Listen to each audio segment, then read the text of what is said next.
Do you believe in alternate universes? You are listening to Delayed Replay. The improvised movie review podcast. Wink.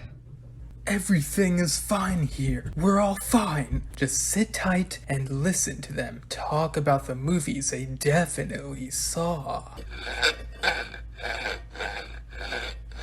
Don't delay. We have to listen right away. Still a vampire. Drinking water. My dog's been keeping me company. Successfully staved off the hunger for now.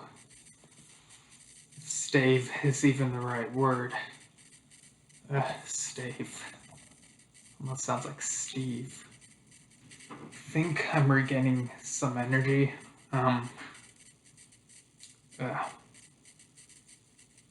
Try to speak as best as I can while podcasting. A lot of podcasting to do tonight. Whew.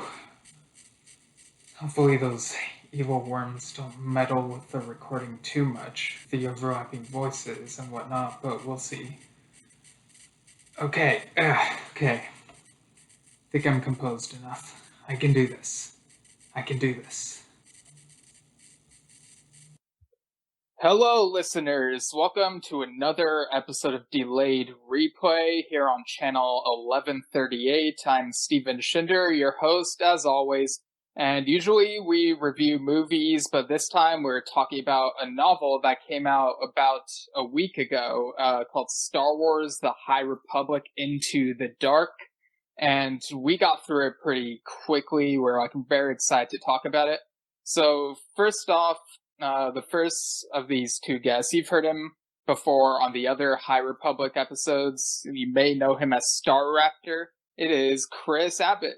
Hello, Steven. Hello, Mark. Yeah, it's been a cool journey we've gotten so far with the High Republic. We've, started things off with Light of the Jedi, and here we are.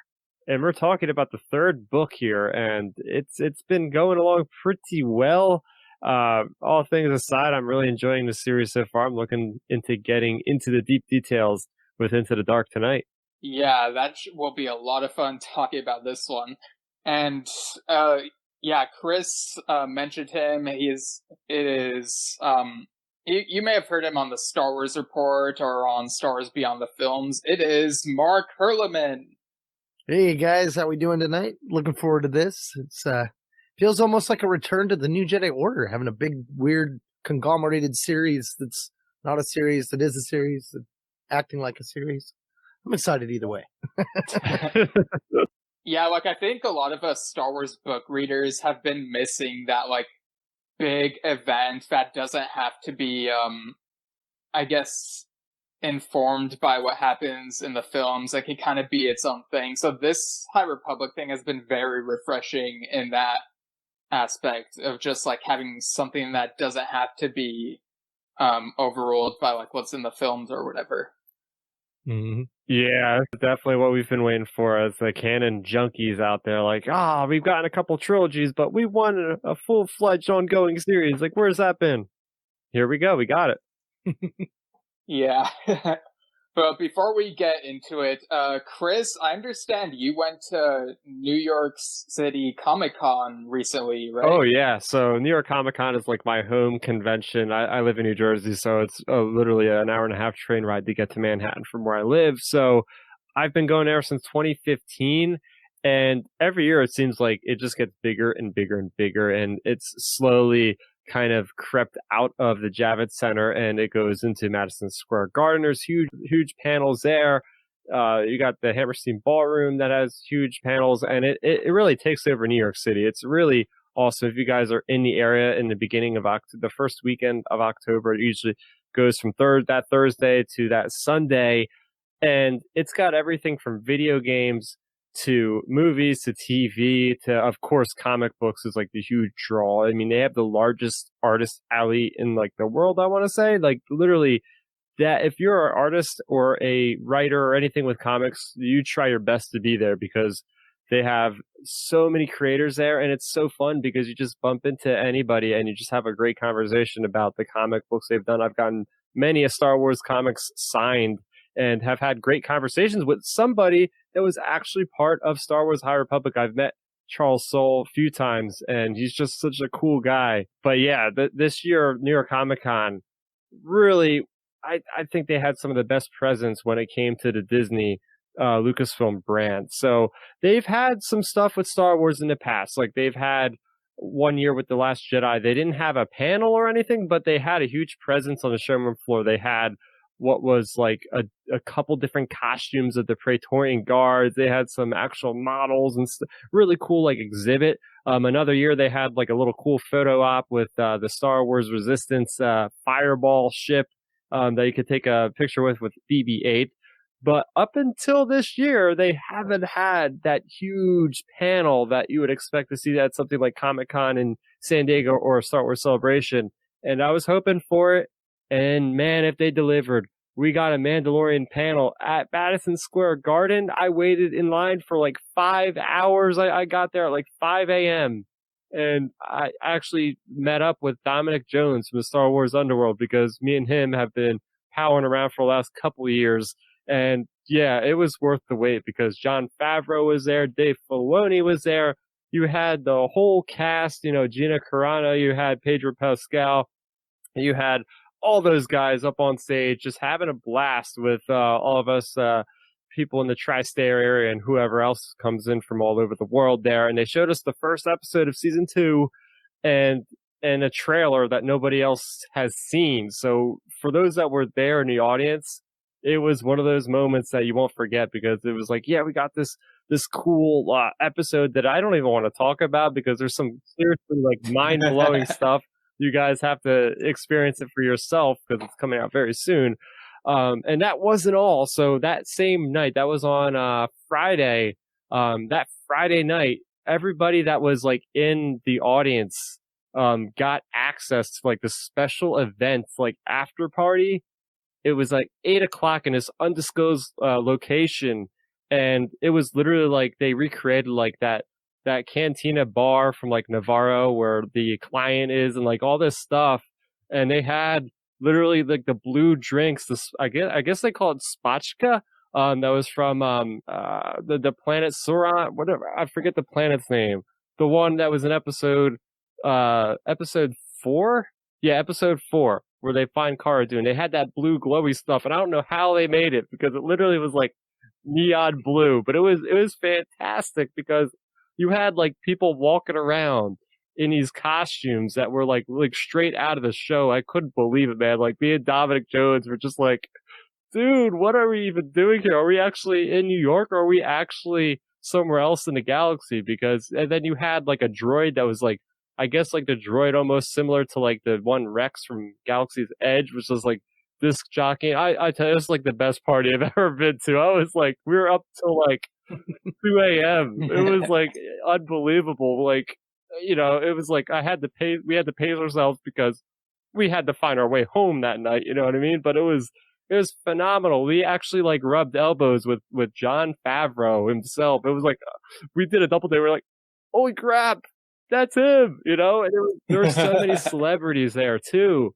that we were bumping into, like Ryan Reynolds and freaking like, it was unbelievable. Like we always talk every year about like New York Comic Con having like some of the best like after party type of experiences. Like last year, me and Dominic went to the Watchmen party. And that was really, really fun. And this year just absolutely topped it. And then the next day was Saturday. They showed us the first footage of WandaVision. They had a panel. Disney Plus like really was blowing the thing out of proportion because then we had a panel with WandaVision and they had all the actors there from that. So like Disney Plus went all out near Comic-Con this year. And of course, you know, we're talking about the High Republic. They had a phenomenal High Republic panel there. So that was great learning about all what's going to come with phase 2 And they didn't want to talk about the current stuff too much because they wanted to give everybody a chance to read it, because it's been just so recent that they didn't really want to get too much into the weeds yet for sake of spoilers for some of the audience. But it was still awesome to see like all the writers actually in the same room just chatting it up with their experiences. And yeah, so New York Comic Con, I came away with buying a couple action figures as well, as usual. Star Wars: The Black Series, that's like a gold mine if you're looking for that stuff. I never find it in my local Walmarts or anything, but when I go to New York Comic Con, I'm like, where the heck has this stuff been? Because it's been literally nowhere that I've ever seen in my neighborhood. And then they have duplicates of everything at every other stand you can find. So it was exhausting. It was 4 days of just con experience, and by Sunday I'm like damn near dead, like a zombie. And I usually have lost my voice by then, as usual. But I'm doing all right, and I'm looking forward to seeing how they can top themselves in 2021 for the next one. Nice. So yes, Mark, I'm curious. Do you have any Black Series figures? Oh yeah. I didn't plan on getting any Black Series figures. I was like, 6-inch line. Yeah, I don't need you. I got my 3.75. And then all the 3.75 was 5 points of articulation. I was like, curse your lack of articulation. I got R2-D2. I was like, I'll just get a droid. Right? Like, no harm with droid. It's not a gateway drug. Oh, yes, it was. I got a whole bunch more now. I've got boxes behind me. Like, I'm in the process of redoing my studio. So all the openers that I have out and about, I use the boxes sideways to kind of like block the concrete pavers in the background of my shelves. But now that I've got some really nice ones up there, I made these space scenes and I put them up for the empty boxes. I'm like, I don't think I want to throw them away because like they still look cool. But yeah, I mean, man, these Black Series figures are just on point with the articulation. I've got the Vizsla character from The Mandalorian sitting here on the desk with me. Jaina Solo off to the side. I mean, I've got them all around the studio, but I'm constantly tinkering with them. And my favorites are the clones and the Mandalorian figures, because the way that those are able to be positioned, and almost all of the Mandalorian ones, aside from, I guess we got the new Mandalorian with the jetpack finally. But if we had Sabine Wren with the jetpack, like that would just be the last thing I need. Because I've got Boba and I got Jango flying on some fishing line somewhere, and they just look magnificent. Like it's like 5 different poses with each character. Like there's like just 5 favorites that I have to rotate through, and I could do a lot more than that. But it's like these 5 are just like the bomb, right? And with the clone troopers, oh my god, man! Like you can really let's put it like this, okay? I've got a 3.75 battle droid, and then I happened to pick up a battle droid at GameStop when I was pre-ordering Darth Nihilus, or however you say his name. I had them both side by side, and what I can do with that Black Series one, you would never be able to do with the other one. You go with any kind of a stance too wide on a 3.75 and they're falling over all the time. You have to have their base stand. With this one, I've got him currently, he's got his left hand on the ground and his right hand's taking the blaster and holding it up, and he's like break dancing across the ground. It looks sick, man. Just looks sick.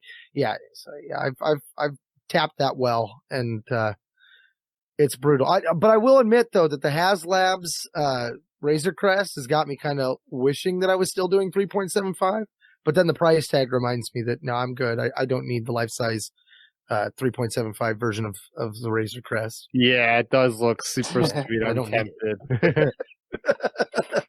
Yeah, I'm not much of a toy collector, but whenever I see new images of new Black Series stuff, it's like, oh my gosh, I wish I had this, especially the Clone Trooper ones, because they look so good. Yeah, no, I mean, they're my favorite by far because of just what you can do with their hips. Hips don't lie, brothers. Speaking of hip, we are pretty hip by staying in tune with what's going on with the High Republic. So, Mark, me and Chris have talked about how we felt about the stuff so far, but how do you feel about the multimedia project overall, like, thus far? Well, I mean, yeah, my go-to series in Legends was always the New Jedi Order, and I love the approach to storytelling with that. It was a series that didn't act like a series, but totally was a series. It was more of an era. You know, you got 20 books, but when you really look at it, they're all standalones, duologies, and trilogies. And yet they told this big tapestry. So I like the way they announced the project, and that immediately brought that to mind. You know, like the way that the writers came together for that series, the New Jedi Order, they had like what they called a Bible of certain events and plot points that they were definitely going to be hitting as the story progressed. So really sharing the storytelling, you know, that's always been Star Wars at its best. So that had me immediately excited. Then, you know, you see what the plot's about, and this whole, the great disaster and causing turbulence with hyperspace and what that would be. That immediately intrigued me. But I'm still like, as it's unfolding, kind of like digesting what we're actually getting, because my mind went into a different direction. I was like, oh, this got to be what explains why you can't do certain things in hyperspace and why they're so limited in time. Like, I was thinking like maybe the original technology that they had to use to like go to warp basically gets knocked out, and then they had to rediscover a new way to travel, which becomes hyperspace. No, they didn't go that direction. And I'm still not sure how I feel about it. Like, I'm like, it's weird the way it's galaxy wide, I guess. It just seems odd. Like, okay, we had a ship crash and now they're all dropping out of hyperspace. What is going on? Yeah, that is strange, right? Like the hyperspace, you think it goes from one location to another. Like you're starting at an origin point at one planet or one section of the galaxy, then you're going to another destination. Now, how the heck is the wreckage going like in this obtuse direction, way off to the left or way off to the right of where you would end up? So yeah, we don't understand hyperspace, and I guess that's fine. Right, and that's definitely been a change with, you know, since canon has rebooted itself. A lot of the way they're treating hyperspace has been a little different than what we used to know. I mean, you know, we were watching Han and Poe doing hyperspace skipping, which is like, that shouldn't happen. Like you should be crashing into those planets. Like everything that you have established before, this doesn't quite line up. But now this is the new norm. So I'm like, all right, I'm trying to get my head around that. And I love the fact though that we still have references to a Navigators Guild. And so it makes me immediately start thinking, because like I'm reading Thrawn Ascendancy right excellent now. book. And yeah, and that brought up the Navigators Guild pretty hard in a couple spots. Mm-hmm. And on Beyond the Films, me and my co-host Jim were going over the Tales of the Jedi. And even with those, you know, there was references to those guilds. And it got me thinking, you know, like, well, what exactly would those guilds, you know, do? And then yet you have an Ascendancy right now in canon. Yep. Those guilds are still active, which makes me stop and think, like, I would have never really assumed that those type of guilds would be needed at that time frame of the galaxy. That you would think like ships would have navigational computers and all this stuff you'd be able to Google what you need. But no, it's still just as wild today, or the today of the story anyway. So it definitely had me thinking like how High Republic is going to play with this could elaborate why certain things are the way they are, or it could just add to the mystery and confusion.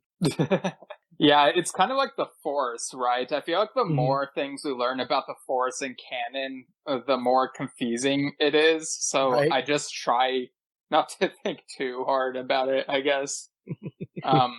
But yeah, so this book, Into the Dark, sorry. This is by Claudia Gray, and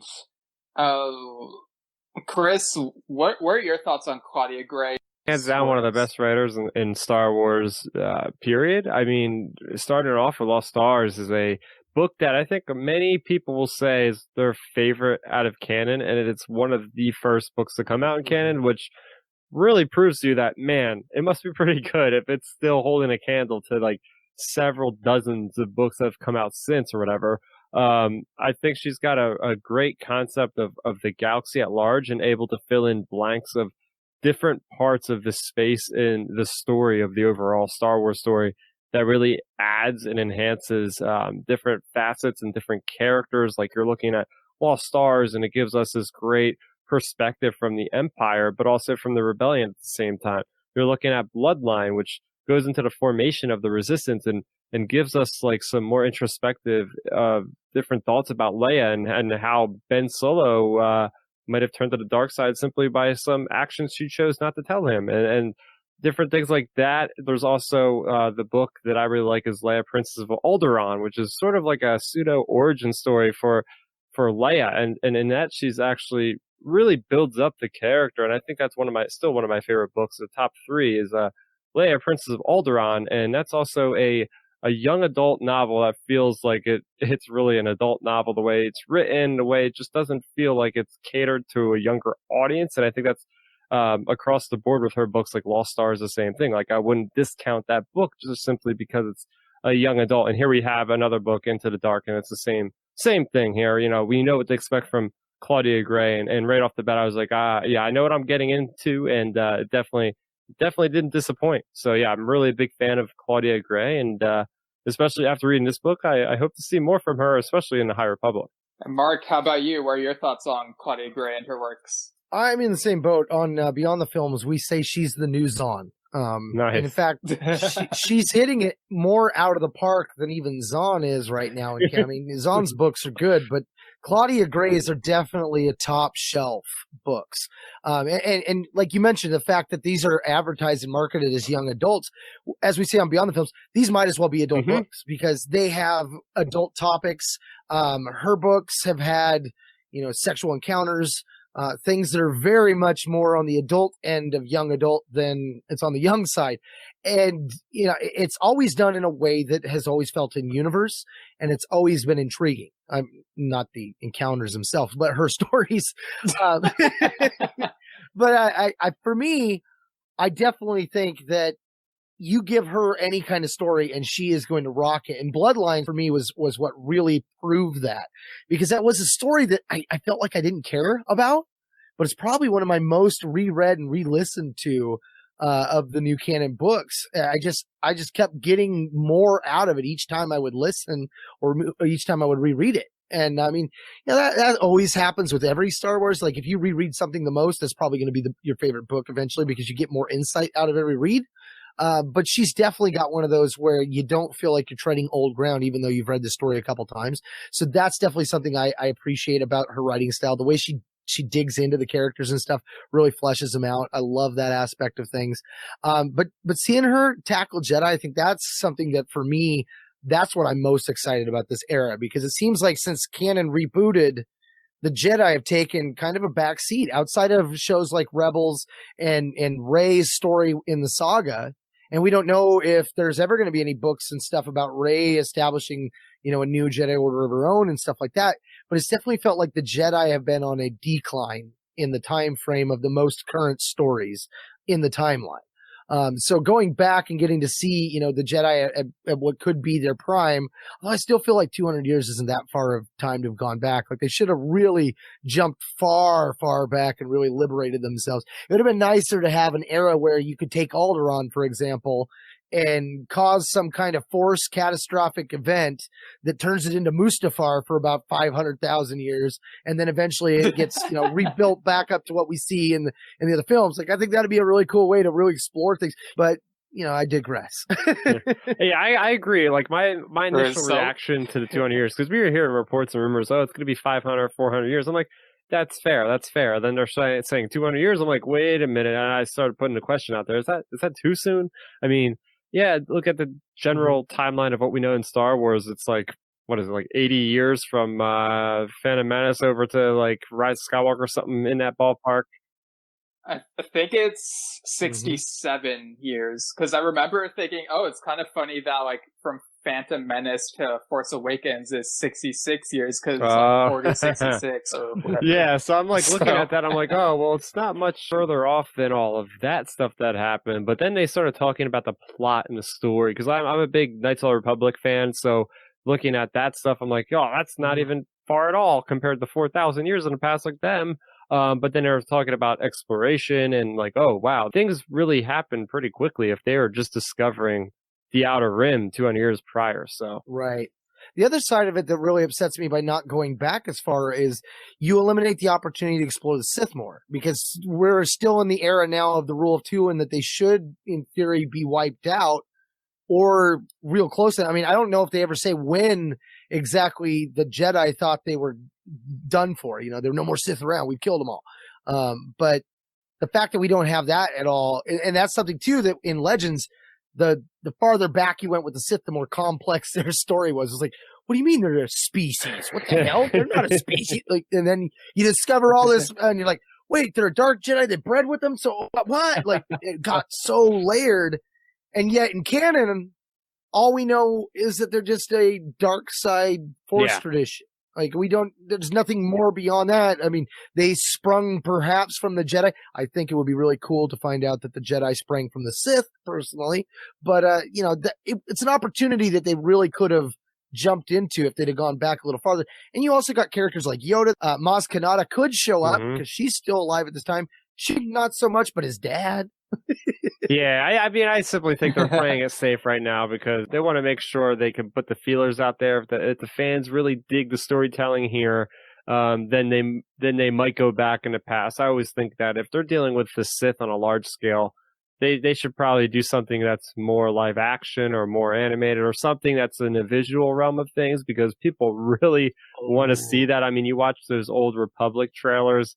And they're incredible seeing that many Sith and that many Jedi on screen at once. Like, that's something to behold. And I also think they're very careful dealing with those things because they're so beloved in the fans' eyes that they don't want to screw it up either. So they're really trying to do their best to, like, not go there very quickly yet until they get a good barometer on what the fans think about other things in the fandom right now, I guess.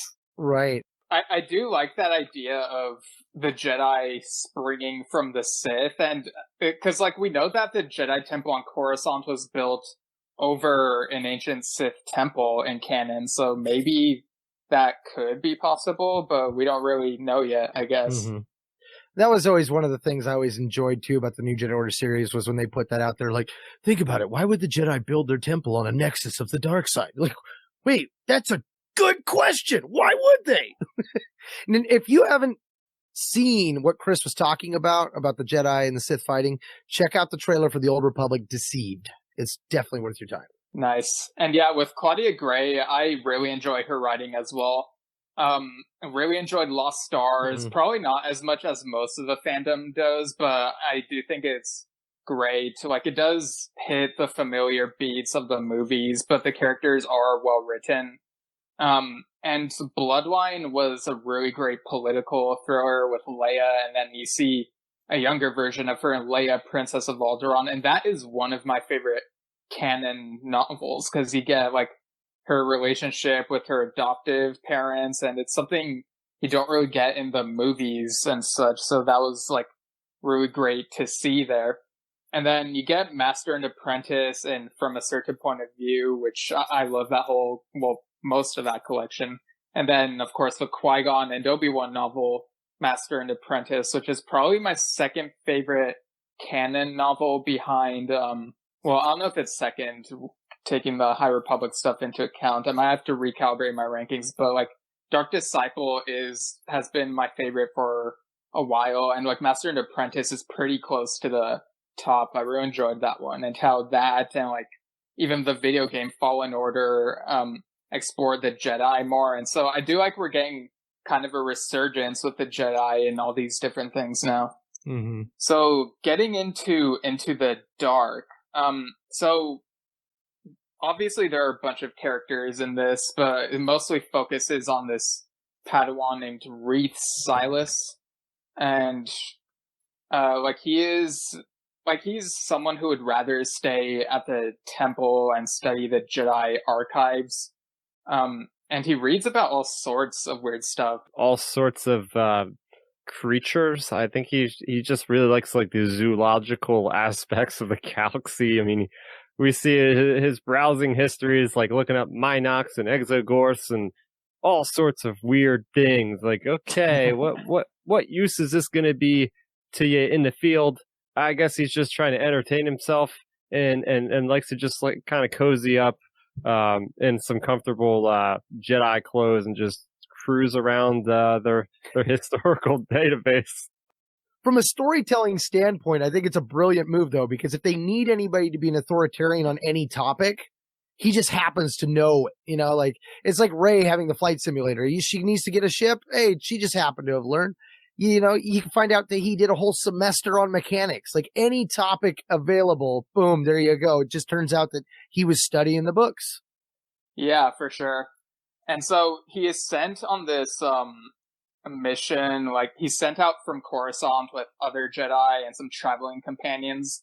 And this is set like during the other couple books that have come out, because as we see, like during this journey, like they're supposed to go on some diplomatic mission somewhere, but then like the great disaster happens and shards from like that ship, I think it was called the Legacy Run, like spread across the galaxy and hit their ship. And so it's like they have to take refuge at this abandoned space station, which I thought was an interesting angle. Like, instead of having them deal with like the main conflict, we see them affected by the great disaster somewhat, and they have no choice but to go somewhere where they encounter kind of a different conflict. It kind of shows like that there can be all sorts of different consequences to this that might not all be the same. You know?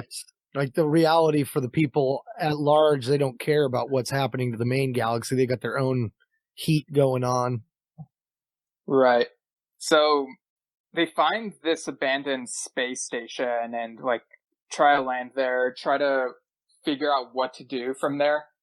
But they notice that all sorts of strange things start happening. So like, at one point, did you guys figure out that like something was up here? Like, what was kind of the first they thing land and there's nobody that greets them when their ship lands on the landing platform. It's just like echoes, you know. It's just like that quintessential like, okay, I feel like we're alone here. Like, you know, there's like wreckage. Like it looks like there hasn't been anybody there. There's wreckage in the hangar bays. If there's an accident, there's some lights flickering. There's like some exhaust type of stuff leaking from the ceiling, like smoke and steam and stuff. So I was like, okay, what is going on here?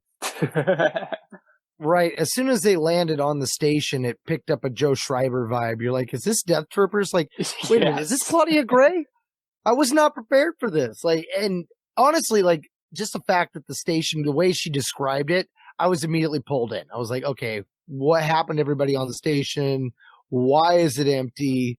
You know, I mean, I immediately forgot about the fact that there was all this other stuff going on, which when you come to think about it, like holding up in a station while there is a galaxy-wide disaster of basically hold-on maneuvers happening, like how is that going to protect you? If a chunk of the ship were to come out of hyperspace and ram into the side of the space station, won't they be just as dead as if they were in their ship? Right. I did get those Joe Schreiber vibes as well. Like, you know, I think Death Troopers even took place on some abandoned ship. Yeah. And I really loved reading that book back in the day. I think it could have done without a couple certain cameos, but otherwise, like, that and Red Harvest were really good Star Wars horror novels. And so I kind of wonder if Claudia Gray kind of took cues from Joe Schreiber's stuff for this one. Yeah, I'm not actually familiar with Death Troopers. That's one book I haven't read. So, but I've heard really good things about it and how creepy as heck it really is. So. Oh yeah, it's got like stormtrooper zombies. It's wild.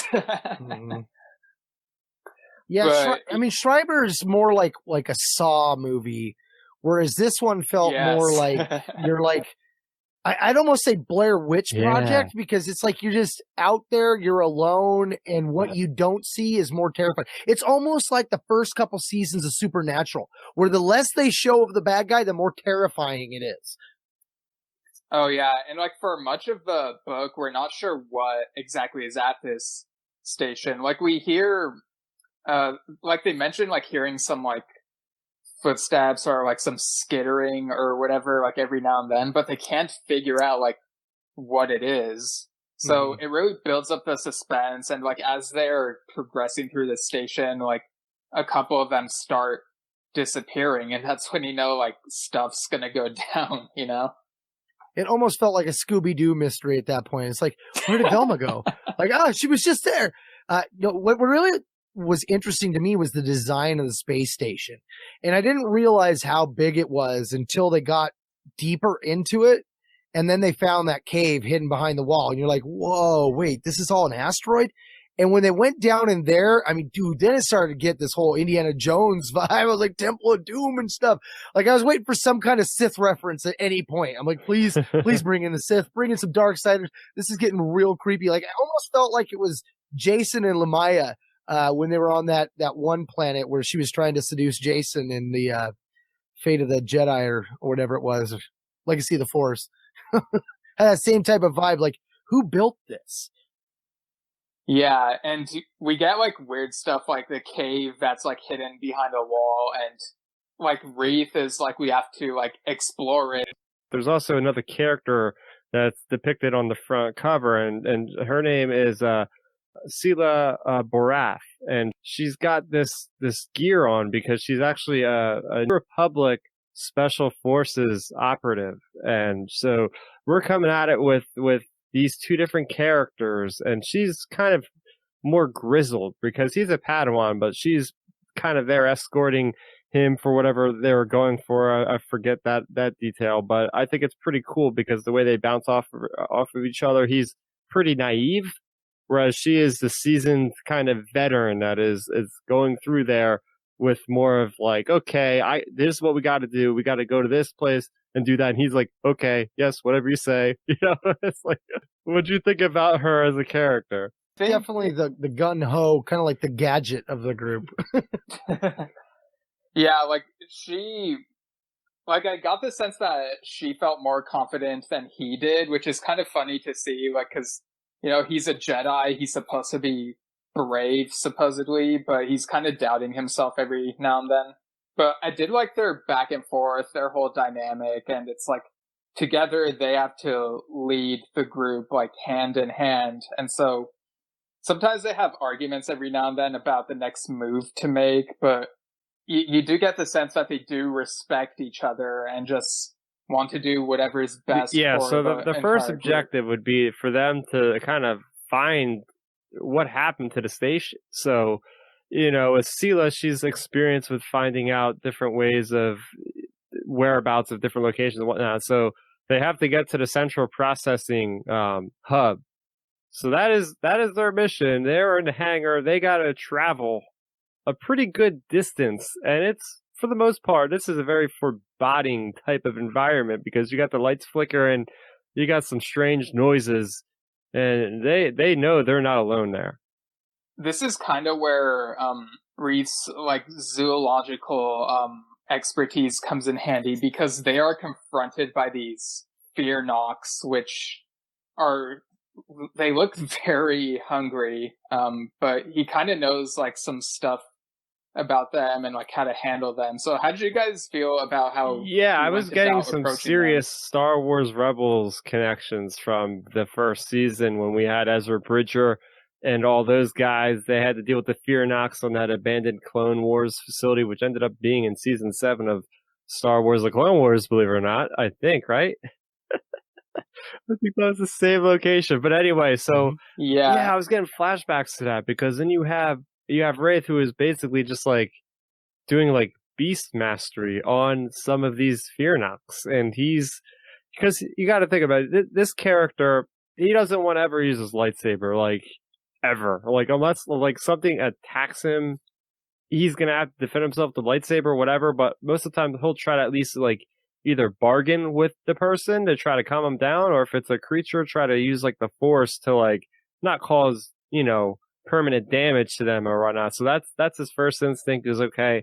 You know, he tells Sela like, okay, I deal with this. I know what this species is. I think I could maybe calm them down enough for us to have safe passage. And I was shocked by how good he was at actually performing this Force tame ability, or whatever it was mentioned as in the book. I forget, but it was pretty cool because it was like the first big moment in this story where like, oh, we get to see this Jedi in action, not with a lightsaber, but showing some good mastery of the Force for just a Padawan.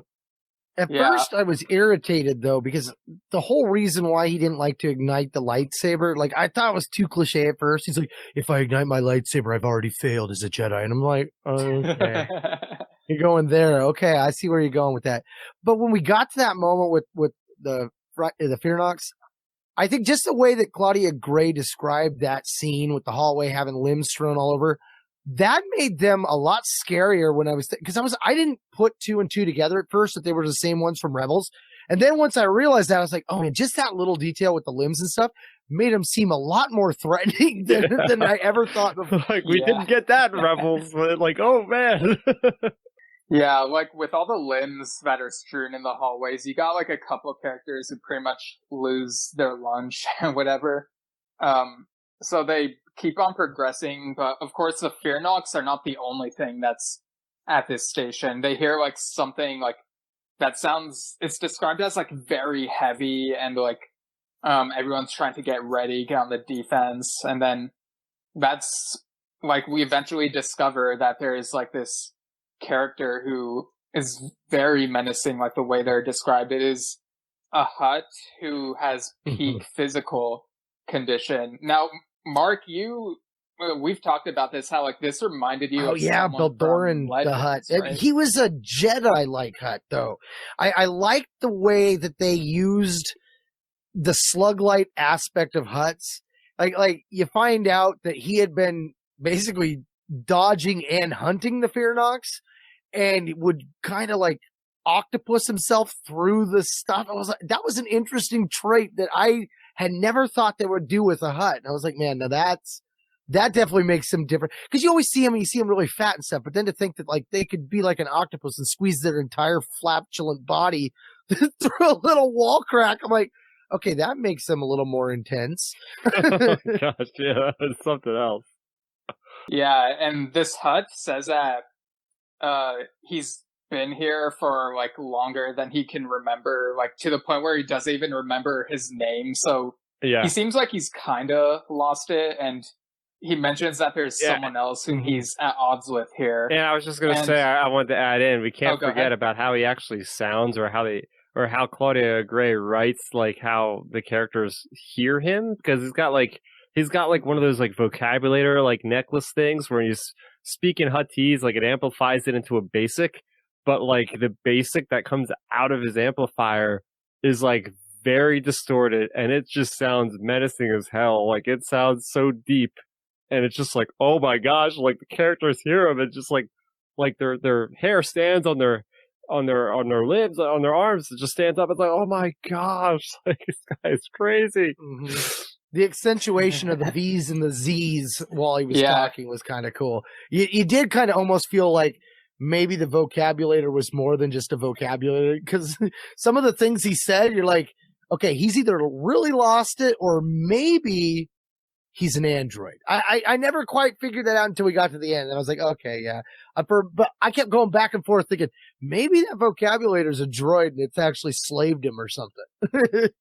Yeah, like I was very surprised when like we eventually found out that like this Hutt has been dead for a while, and it's like this droid inside of him has been like using this type of like serum to make him look alive, and he's just using him as a suit. And like that was just creepy as hell the way that was described. And like this droid has like a beef with this Devaronian who's on the loose, and we come to find out that like this station used to be like a casino of sorts before like stuff went down and like chaos ensued, people rioted, and then it became like the hellhole that it is. And so it makes a lot of sense, because as a player for the Old Republic, like Nar Shaddaa is, ruled over by the Hutts, and they have the casinos that you can play and gamble in, and even in Star Wars Resistance, they had Vranky the Hutt, and he was this like cold, cutthroat mafia-esque Hutt that was just screwing over Kaz and the crew. So it felt right at home in the Star Wars galaxy, even though it's 200 years prior. It's just like, yeah, some things never change.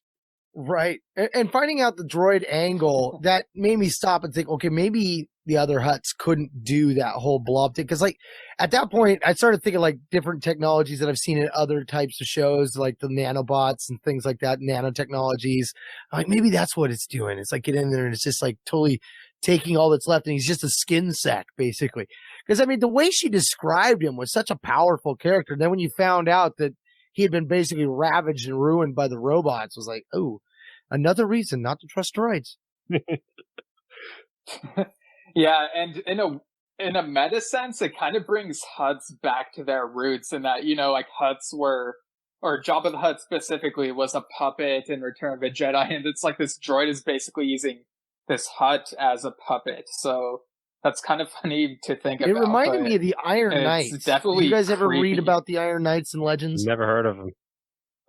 So they were from the familiar. RPG materials, and it was during the New Jedi Order, and you found out that they were Jedi from, God, I can't remember the name of the species, but they were like a crystal, a sentient crystal that used droid bodies from the Clone Wars, and then had went into hiding when Order 66 happened.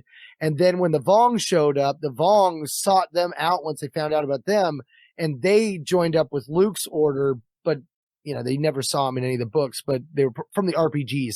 And it was always an interesting take because they were just basically droid bodies with a crystal on the inside, and the crystal was the Jedi. I was like, oh, that's kind of like, totally reminded me of that in a sense. It was like, now that just flipped the script on the Hutts. Yeah, for sure.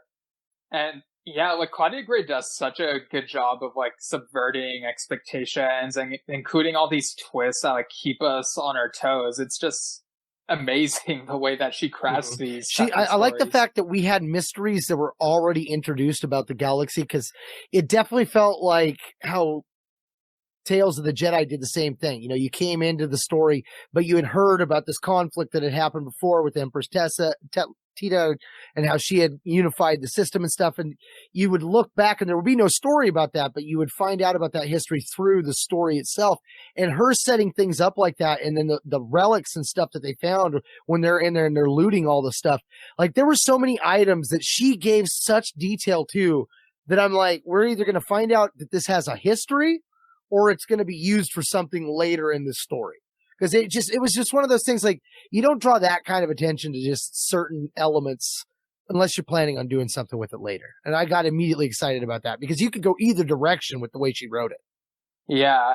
And so, like, everyone is, like, pretty on edge, like, knowing that there's this sketchy Devaronian person on the loose. And when they do encounter him, like, he has, like, this electro staff, and he says, "Call me the Dark." Yeah. And so, like, I guess that's why they call this book Into the Dark, which I don't know how I feel about that choice. Well, honestly, first of all, I feel like Devaronians always that? get a bad rap because everything that they're portrayed in is always complete scum. I mean, you look at the guy from Star Wars Rebels, he's complete scum, and then you get Berg from The Mandalorian, who's just a maniac, and here we go with the Dark, and he's just as crazy as the rest of them. But yeah, I mean, I don't think it was the best title for this book. I'll be honest, like, Claudia Gray's books titles have been really good, and then we get this one, I'm like, okay. He was no Villy, okay? Yeah, You ever? I immediately thought of Villy and his Devaronian version of Star Wars, but I like the way that she described his face paint, or I guess it was basically motor oil or whatever it was.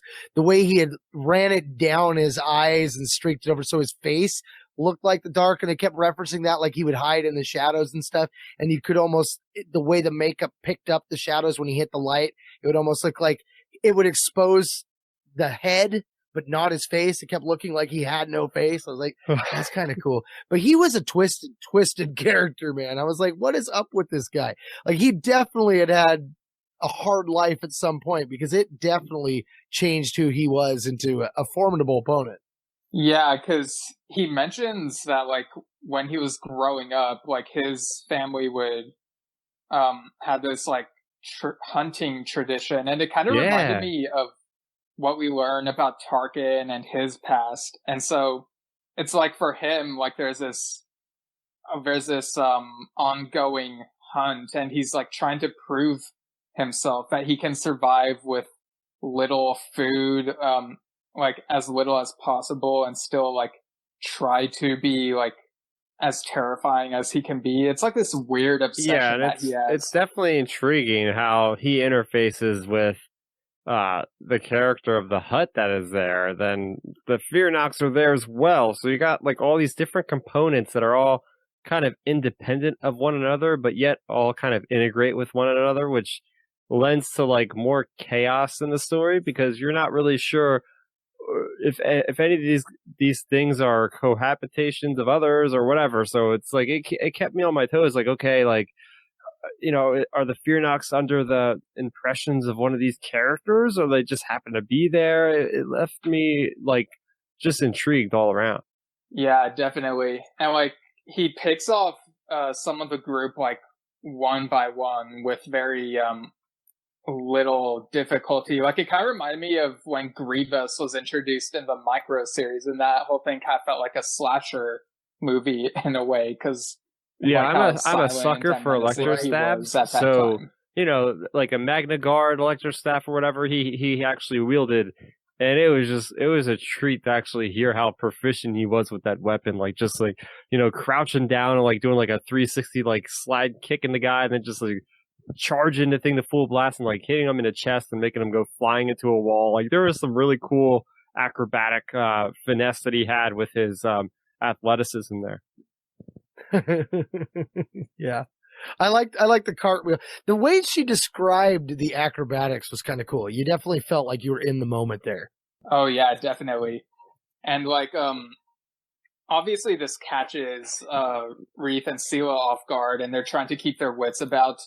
And Wreath is having difficulty trying to use a force power that he's been trying to master but hasn't like fully mastered. And so like eventually it takes him a few tries, but he finally uses force speed and is able to like try to like get the Devaronian. Yes. Yeah, because it's something that happens very briefly in The Phantom Menace. It's kind of blink and you miss it, and it's like I think force speed hasn't been explored enough. Like I don't know if it's like something that's like too difficult to try, but the way Claudia Gray described it was like after like Wreath used it, he felt like super tired because I guess if you have to use these sorts of force powers, you have to there has to be like a give and take, like you can't be like too overpowered, which is why he feels exhausted after trying it, which and it definitely adds to like the Mandalorian with like, Baby Yoda, because like he's forced healing and he just straight up passes out. So it wasn't to that extent, but man, you really felt like Wreath was like, I am so tapped on energy. Like he had to like catch his breath and everything. Like it looked like he just like sprinted like a mile. It was crazy. Meters, since like apparently the Star Wars galaxy uses a metric system. Yeah. It's really weird that we don't use a metric system, I'm just saying, but yeah. So yeah, the tension is high, the Devaronian guy is still around, and they do come across some tools and fuel that can help them repair their ship, but of course they have to like go through like the obstacles of the station and make sure that the Devaronian guy doesn't hinder all of them. He does pick off a couple more of them, but how'd you guys feel about how this novel concluded, and how'd you feel about how it all went down? I like the fact that he had that critical piece that they needed for the ship to work. Like, I thought that was a clever twist, because it had felt really convenient that they found all the parts they needed at first. And then as they were putting it together, they had that Fast and the Furious moment where Hobbs is like, well, what's missing? And then they turn it on and like, oh, like the most critical part.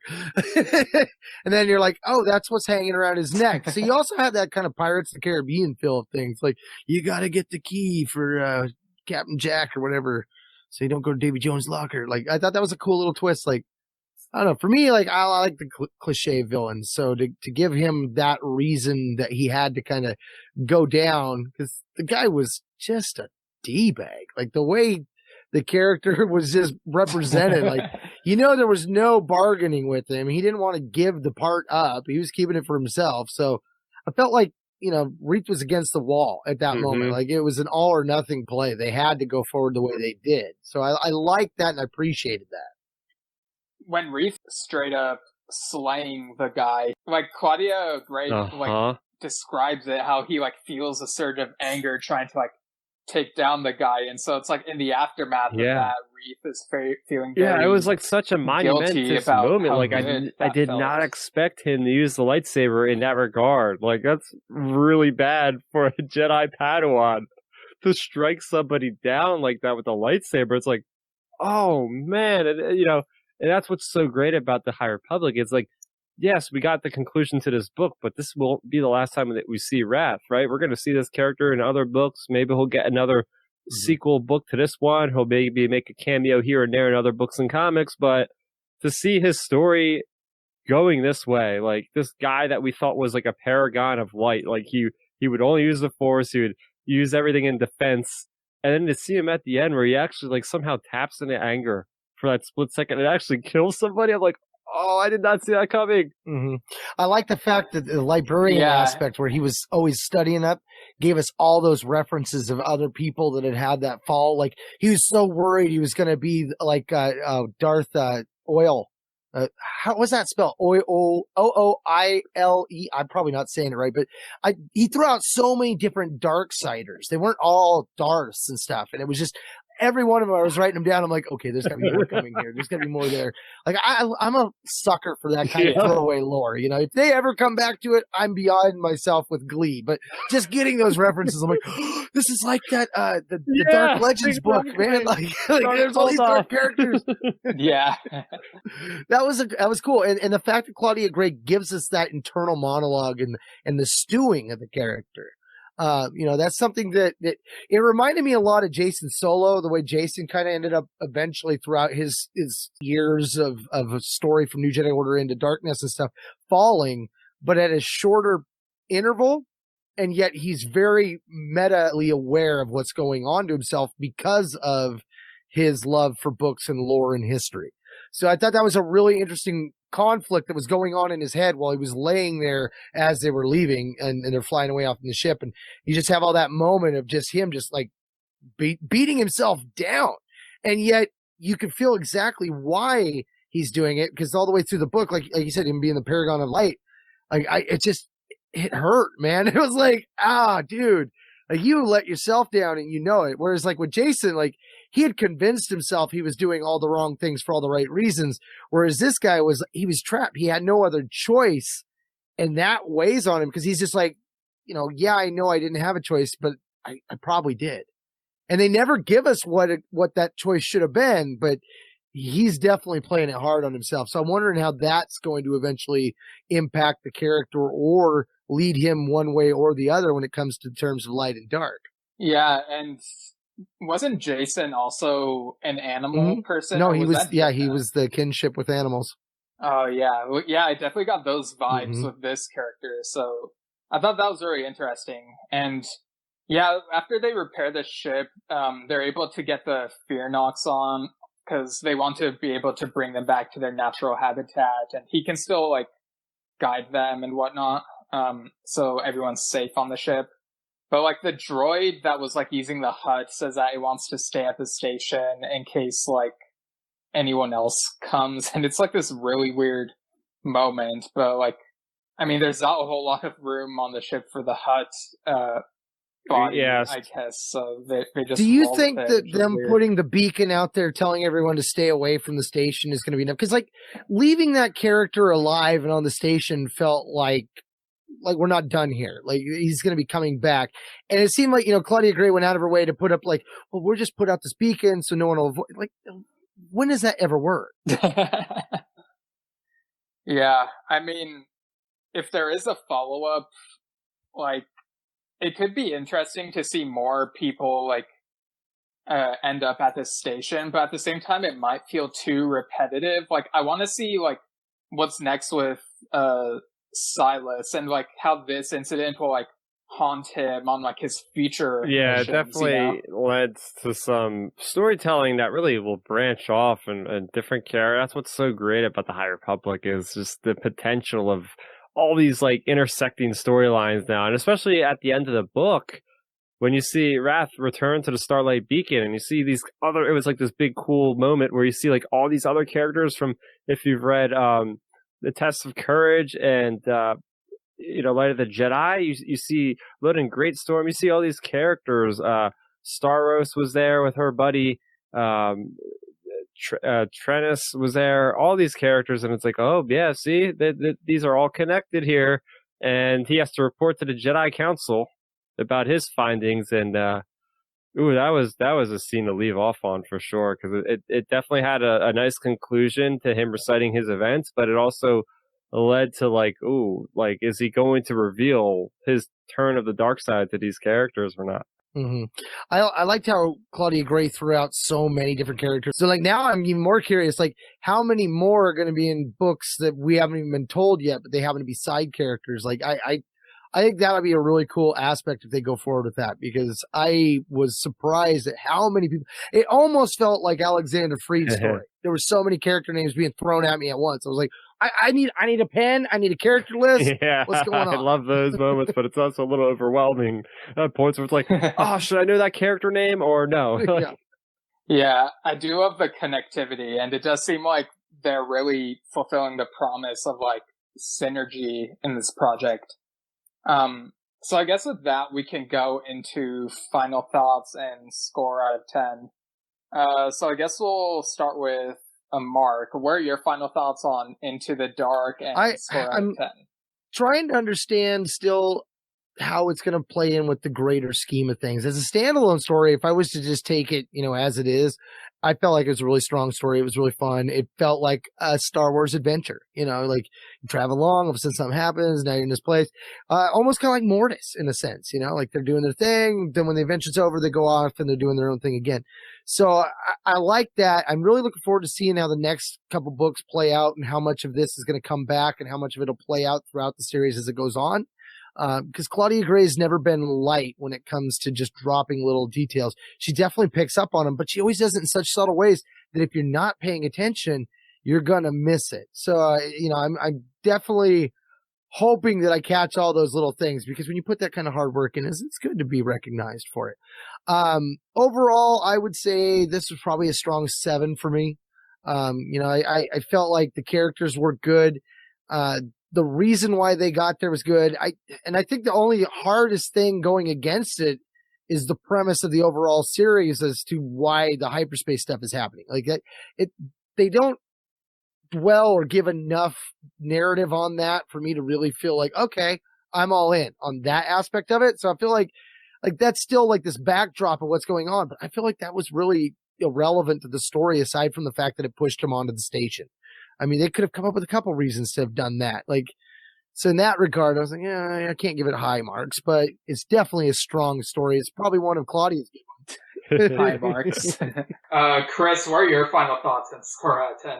Gray writes a pretty good horror novel in the Star Wars universe, right? Well, like we know about her writing like politics and stuff like that in Star Wars, and for her to go in this direction was like, whoa, she's actually pretty good at doing this. Like, there's lots of moments of tension that lead to moments that are unknown, but it also really goes into the strong characters that she's always been known for writing, with Wraith especially, his journey as a Jedi Padawan and the turmoil that he's going through, and that big shocking twist at the end when he slays the Devaronian. It really lended to some really surprising storytelling. And I will say that, since it's not dealing with the overall galaxy that much, like we've gotten in Leia, Princess of Alderaan or Bloodline or Lost Stars, we're not getting that like full galaxy conflict. So, it left some to be desired for simply like I wanted like more information. I wanted more built up of some more exposition of like what's going on over there. There wasn't a whole lot of that, which I don't know if I can penalize exactly for lack of that content, but I will say I think Sela, I think she needs a little bit more to the character. I felt like they didn't really dive deep enough into her, and when you only have really like 2 main characters, I think that's a mark off if you're not 100% talking about the other one a whole lot. So definitely would have liked to have more development from her character, although I still am interested to see more about what she does in the future. So with that being said, I got to give it an 8 out of 10. It's not my favorite Claudia Gray book, but I think in terms of a story in the High Republic, it's really nice knowing that we're going to get these different like genres of Star Wars storytelling in this new era of Star Wars. We had that disaster movie-esque book in Light of the Jedi and Test of Courage really felt like a completely different adventure. And now this is just straight up horror. So yeah, I'm looking forward to see what we're going to get in terms of variety going forward with the High Republic. But yeah, definitely would say I would definitely recommend this one though, for sure. Yeah, you make a good point about the characters. Like, usually Claudia Gray stories have very memorable secondary or even minor characters, and here it's like lots of the character names are very forgettable to me. Like, they're kind of just there to be down for the count, you know, like to feed into some of the horror cliches. And there were like some horror cliches in this, but by that same token, I did love how this one was experimental in that fashion. Like, yeah, it's kind of a random side story, but I do like when Star Wars stories branch out and they don't feel like too much of the same thing. But again, like, yeah, I agree that like the characters could have been more fleshed out. Like, the villains were pretty cool, or the villain was pretty cool, and like the thing with like the droid and the hut was like very creative. So I guess for me, I'm gonna have to give this one a 8.4 out of 10. Like, I liked it almost as much as A Test of Courage. It's pretty close, but like I said, the characters are lacking a bit, but I think that's a fair score for me. That's fair. Yep. All right, so yeah, we've reviewed these, like here on Delayed Replay, we've gone through these first few High Republic books, and probably won't go through like all of them. Might just be like this first wave, these first 3 books, but I think it's off to a good start overall. So very excited to see what's to come, and yeah, I guess we'll wrap things up. So Mark, thanks for being on again. Where can people find your stuff? Oh, Again, you know, where can people find your stuff? StarWarsReport.com, the 2nd Airborne Division of podcasts. I'm on the Star Wars Report, Star Wars Beyond the Films. There's old episodes of Padawan's Perspective and Rebels Roundtable that you can always listen to as well. Social media, same, Illogical Rogue 2. And of course, playing video games. That's my son. Don't shoot at him, though. He's been shot at a lot. And that's my fault. But yeah, otherwise, just check me out on my Star Wars stuff, or I'm TikToking now, so that too. All right. And Chris, thank you for being on again as well. Where can people find your stuff? Oh yeah, And Steven Chris, and thank Mark, you it's for been being a on again fantastic as well. time Where can talking people Star find Wars, your especially stuff? the High Republic. I feel really good about having read the first 3 books, especially being on Delayed Replay, talking about all of them. It's been really fun, just threading between each of the stories and really seeing how they're connecting. I think they're doing a great job more than ever. Like, yeah, canon, there's connections all over the place. Like, you read the one story that is the Spark of Resistance. No, not Spark of Resistance. The one that came out right before The Rise of Skywalker. There was like a Reborn, Resistance Reborn. There was a ton of connections that paid off for a lot of the people that have read all the stories. And the High Republic feels like that, like tenfold. Like, they've really coordinated. You could tell they were really working hard together at the Skywalker Ranch to make this all flow together. They talk, the writers all the time, constant communication. It's definitely paying off. But yeah, very, very cool to be talking about all that stuff. You could find me talking more about the High Republic on my channel on YouTube. That is youtube.com/Starrapter. I also have been playing a lot of Star Wars Squadrons. I have actually most of the missions on there, and they'll all be on there eventually, of me playing through them with my walkthrough. So check that out. I'm also on Twitter at Starrapter as well. Nice. And yeah, so sorry, I'm stumbling over my words. I'll edit that part out, but yeah. Yeah, so go ahead and check out their links. I'll put them in the show notes. As for my plugs, you can find me at Steven Shinder on Twitter and Instagram, Steven Shinder Storytelling on Facebook. You can find my own fantasy horror comedy novel, Lemons and Like Rain. It's on Amazon. More info on that at stevenshinder.com. I've also been writing for Culture Slate. You can find them at Culture Slate pretty much everywhere, and even have a Star Trek podcast over there called Star Trek Culture. So I'm part of that, reviewing and discussing the latest episodes of Star Trek Discovery, with Liana Ahmed. Videos go up on the Culture Slate YouTube channel on Fridays, and they also go up on podcast feeds. So far we're on Apple, and you can also go to channel1138.com/Star Trek Culture. And I should also mention I've recently been on a couple episodes of the Intergalactic Peace Coalition. So on episodes 304 and 305, talked with Ben Hart about Seinfeld and then top 5 podcasts. Got some great submissions on that one. And right after this one, me and Chris are joining IPC's roundtable discussion about Jurassic World Camp Cretaceous. So that'll be out at some point and should be fun. All right, guys, we did it. So without further delay, have a good day.